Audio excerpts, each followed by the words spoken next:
Mr. Cheng.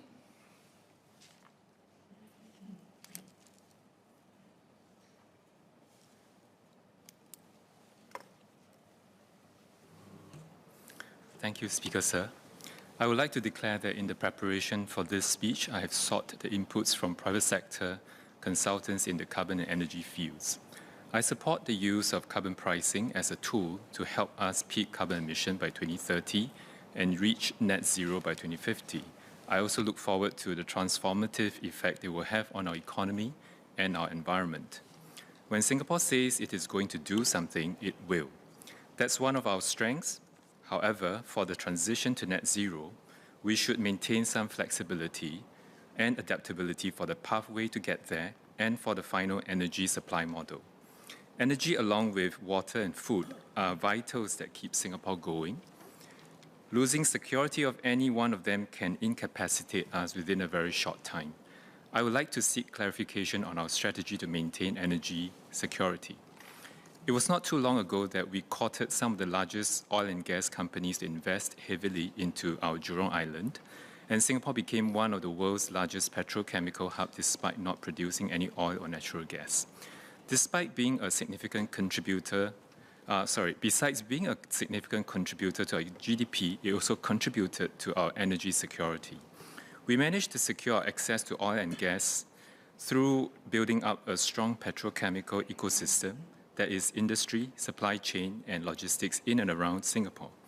One day, green hydrogen could replace oil and natural gas as the primary energy vector. We also need to likewise implement a similar strategy to plug Singapore into the production, supply chain, and market mechanism ecosystem of hydrogen. This complex endeavor will require years of planning and execution. Green hydrogen shows promise, but when it becomes ready to replace oil or natural gas is unknown. What happens if hydrogen and other alternatives take much longer to become viable?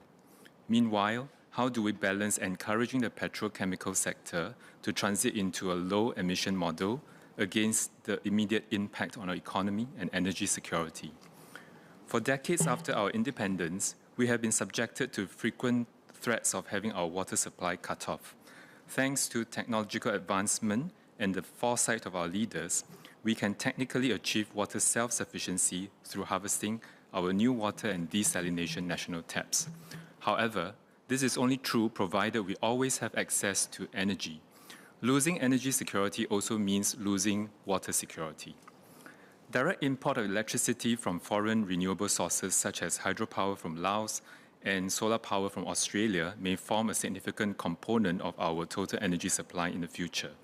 While the supply source can be diversified, the supply cables will ultimately have to physically pass through the lands and waters of our closest neighbors.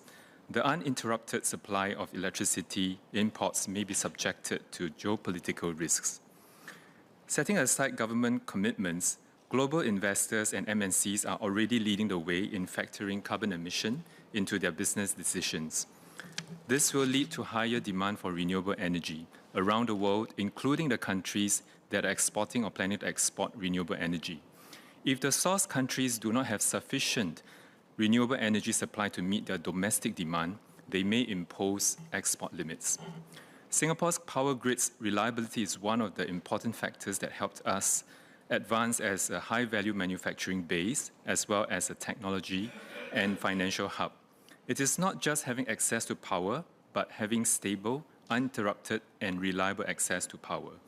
How do we manage potential fluctuation of power supply when a significant part is not produced domestically?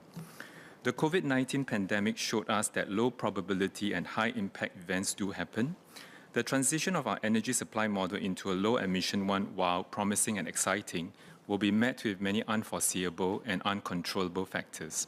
We must also be prepared for the proverbial perfect storm. Thus, I would appreciate if the Minister could outline, as we seek to cut our carbon emissions, how our energy supply model will always be secure, resilient, and reliable. Notwithstanding my clarification, I support the bill. Thank you.